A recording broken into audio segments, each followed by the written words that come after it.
Doctor വന്നു. Good morning. Good morning. Doctor Suresh, നമ്മൾ തമ്മിൽ പരിചയമില്ല അല്ലേ? നിങ്ങൾ ഡോക്ടർ ആർ കെ ഷേണായി അറിയുമോ? അദ്ദേഹം ഒരു വലിയ ഡോക്ടറാണ്. Doctor K C Thomas, senior surgeon. ഇവരെല്ലാം എന്റെ ഫാമിലി ഡോക്ടേഴ്സാണ്. ഇന്ന് യാദൃശ്യമായിട്ട് രണ്ടുപേരും സ്ഥലത്തില്ല. അങ്ങനെ ഞാൻ ആപ്പാടെ വിഷമിച്ചിരിക്കുമ്പോഴാണ് എന്റെ ഡ്രൈവർ നിങ്ങളെ കുറിച്ച് പറഞ്ഞത്. എക്സ്ക്യൂസ് മീ, എങ്കിൽ ഞാനൊരു കാര്യം ചെയ്യാം. എന്താണ്? എന്റെ പരിചയത്തുള്ള ഏതെങ്കിലും ഒരു വലിയ ഡോക്ടറെ ഞാൻ ഏർപ്പാട് ചെയ്തു തരാം. ഡോക്ടർ എന്നെ തെറ്റിദ്ധരിച്ചു. ഞാൻ ഒരു തുറന്ന പ്രകൃതക്കാരനാണ്. ഒന്നും മറച്ചു വെച്ച് സംസാരിക്കുന്നത് എനിക്കിഷ്ടമല്ല. ഡോക്ടറെ എനിക്ക് പരിചയമില്ലാത്തതുകൊണ്ടാണ് ഞാൻ അങ്ങനെ സംസാരിച്ചത്. എങ്കിലും എന്തോ ഡോക്ടറോട് എനിക്കൊരു പ്രത്യേകത തോന്നുന്നു. എനിക്ക് 2 പെൺമക്കളാണ്. മൂത്തവൾ ശ്രീദേവി, ഇളയവൾ ഗീത. ചേച്ചി രാവിലെ ബാഡ്മിന്റൺ കളിച്ചോണ്ടിരുന്നപ്പോ തലയിറങ്ങി വീണു. കേട്ടോ, രാവിലെ നടന്ന സംഭവമാണ്. മണിക്കൂറുകൾ കഴിഞ്ഞാണ് എന്നെ അറിയുന്നത്. ഒരു നമുക്ക് മുകളിലേക്ക് പോകാം.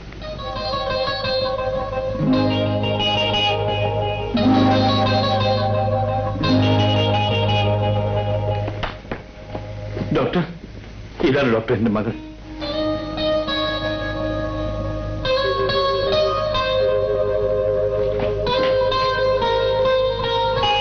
ജീവിതത്തിൽ ഞാൻ എന്തും സഹിക്കും ഡോക്ടർ. പക്ഷേ എന്റെ കുഞ്ഞുങ്ങൾക്കൊരു ജലദോഷമാണെന്ന് കേട്ടാൽ ഞാൻ ആകെ തളർന്നു പോകും.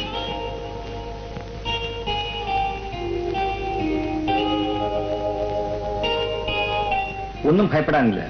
മകൾക്ക് അല്പം ക്ഷീണം മാത്രമേ ഉള്ളൂ. ഞാൻ ഒരു ഇഞ്ചക്ഷൻ കൊടുക്കാം. ഇഞ്ചക്ഷൻ വേണ്ട ഡോക്ടർ, അവർക്ക് വേദന എടുക്കും. ഇപ്പൊ മറ്റെന്തെങ്കിലും മരുന്ന് കൊടുക്കാം. അച്ഛാ,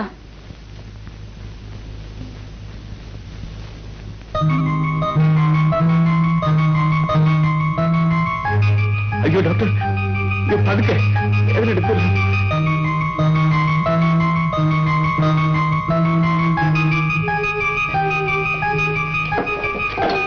ഞാനൊരു മരുന്ന് എഴുതിത്തരാം, അത് വാങ്ങിക്കൊടുത്തേച്ചാൽ മതി.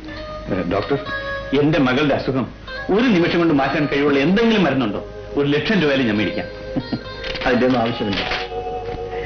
ഇതാ, ഇനി ചേച്ചി സുഖമായിട്ട് ഉറങ്ങിക്കൊള്ളും. പക്ഷെ ആരും ശല്യപ്പെടുത്തരുത്.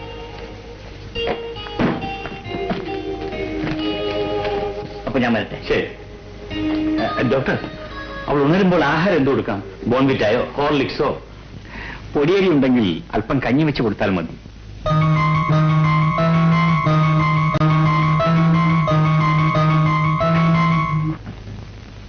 നമസ്കാരം. നമസ്കാരം. കഴിഞ്ഞ 10 വർഷക്കാലമായി ഈ നിയോജക മണ്ഡലത്തിലെ മനസ്സിലായി എപ്പോഴാ വരുന്നതെന്നും എപ്പോഴാ പോകുന്നതെന്നും തെരഞ്ഞെടുപ്പിന്റെ കാര്യമല്ലയോ, അതതിന്റെ ഒരു പൊതു സ്വഭാവമാണ്. അല്ല, വന്നു കഴിഞ്ഞാൽ ഒരു പിടിയാ. രാഷ്ട്രീയം വന്നു കഴിഞ്ഞാൽ പിന്നെ ഒരൊറ്റപ്പിടിയാ. സാർ പറഞ്ഞ വളരെ ശരിയാ. മിസ്റ്റർ, ഇത് വയറിന്റെ പ്രശ്നമാണ്. അയ്യോ, വയറിന്റെ പ്രശ്നത്തിലേക്ക് വേണ്ടി രാഷ്ട്രീയത്തിലേക്ക് ഇറങ്ങി തിരിച്ച കാലുമാറ്റക്കാരനെ അവർ MLA ആണ് അങ്ങനെ എനിക്ക് അഭിപ്രായമില്ല. സത്യമായിട്ട് അഭിപ്രായം. കാലുമാറ്റക്കാരനോ?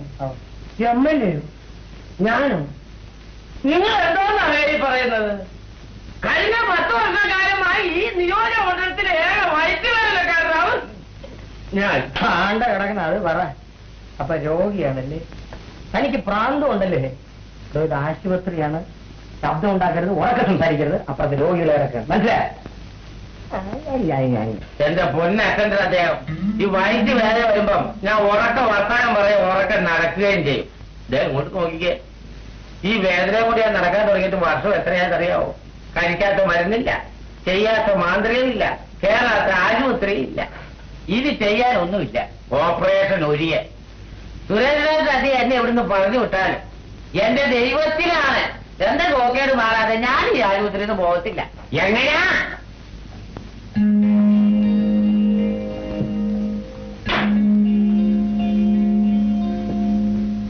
ഡോക്ടർ, 35-ാം നമ്പർ ബെഡിലെ രോഗിയുടെ കേസ് ഷീറ്റ്. ഈ രോഗി ഡോക്ടറെ കാണാൻ പോകും. പോകുമ്പോ എന്നെ ഒന്ന് കണ്ടിട്ട് പോണം. അടുത്ത് വരും. ഛർദിൽ ഓർക്കാനും മറ്റുണ്ടോ? ഉണ്ടോന്നോ? 7 പ്രാവശ്യമാണ്. 7 പ്രാവശ്യം. ഇവരൊന്നുമല്ല, എന്നെയാണ് തിരുവനായി കൊണ്ടുപോയ ഛർദിപ്പിച്ചത്. എങ്ങനാ? ഈ സുഖക്കേട് പിടിപെട്ട് വളരെക്കാലമായതുകൊണ്ട് ഭേദമാകാൻ അല്പം താമസിക്കും. തൽക്കാലം ഞാൻ ഒരു മരുന്ന് എഴുതിയിട്ട് അത് കഴിക്കുക. പിന്നെ ചിലപ്പോ ഒരു ഓപ്പറേഷൻ വേണ്ടി വരും. അതുവരെ കൃത്യമായി വീട്ടിൽ നിന്ന് ഈ മരുന്ന് കഴിക്കണം. അയ്യോ, അങ്ങനെ പറഞ്ഞാൽ പറ്റത്തില്ല. ഞാൻ പോകാനായിട്ട് വന്നതല്ല. ഡോക്ടർ എന്നെ ഇവിടെ കിടത്തി ചികിത്സിക്കണം. അങ്ങനെ അറിയാൻ പാടില്ല. ഇതാ അവൻ വന്നാലുണ്ടല്ലോ മറ്റവൻ വയറ്റ് വേദന എന്നെ കൊണ്ടേ അങ്ങ് പോകത്തുള്ളൂ. അതുപോലെ തന്നെ ഓപ്പറേഷൻ അത് ഞാൻ മരിച്ചാലും സമ്മതിക്കത്തില്ല.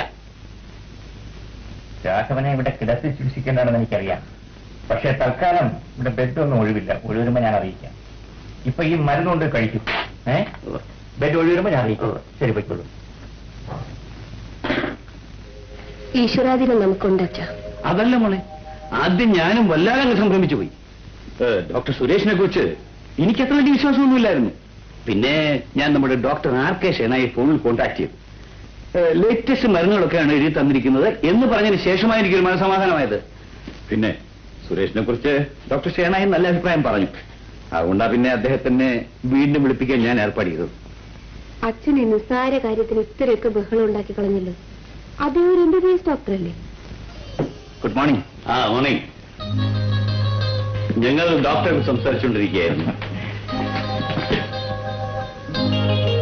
ശ്രീദേവിക്ക് ഇപ്പൊ എങ്ങനെയിരിക്കുന്നു? ചേച്ചിക്ക് ഇപ്പൊ കുറവുണ്ട്. അത് അനിയത്തിക്ക് എങ്ങനെ മനസ്സിലായി? ചേച്ചി ഒരു പ്രത്യേക ടൈപ്പാ. ആരോടും അധികം സംസാരിക്കാറില്ല. ആംഗ്യം കാണിച്ച് സംസാരം കുറയ്ക്കാമെന്നെ പരമാവധി കുറയ്ക്കുകയും ചെയ്യും. ഇപ്പോഴാണോ സംഭവിച്ചത്? അങ്ങനെയാണോ? അതെനിക്കറിയാൻ പാടില്ലായിരുന്നല്ലോ. ഇനിയുണ്ട് ഡോക്ടർ, കേൾക്കണോ? ചേച്ചി രാവിലെ എഴുന്നേക്കുമ്പോ തന്നെ തീരുമാനിക്കും ഇന്ന് എത്ര വാക്ക് സംസാരിക്കണമെന്ന്. അതിൽ കുറയുന്നതല്ലാതെ ഒരക്ഷരം പോലും കൂടത്തില്ല. അതേതായാലും നല്ല സ്വഭാവമാണ്.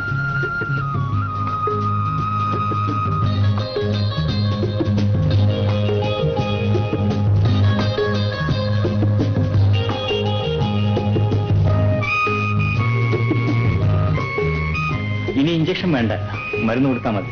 അപ്പൊ ഞാൻ വരട്ടെ.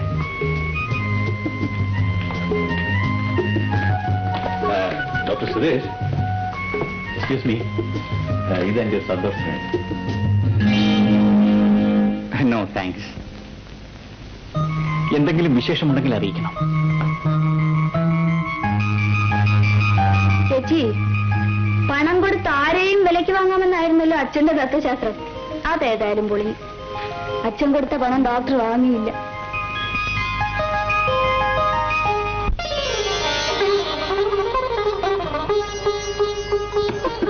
Good evening doctor. Good evening.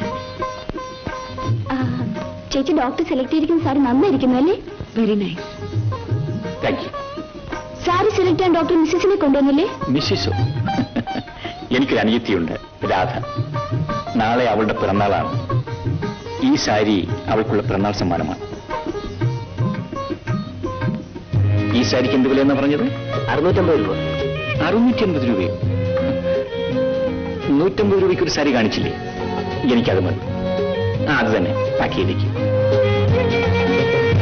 Doctor, ഈ 650 രൂപയുടെ സാരിയല്ലേ നല്ലത്? വിലയും വളരെ നന്നായിരിക്കുന്നു. ശ്രീദേവിയുടെ ക്ഷീണമൊക്കെ മാറിയോ?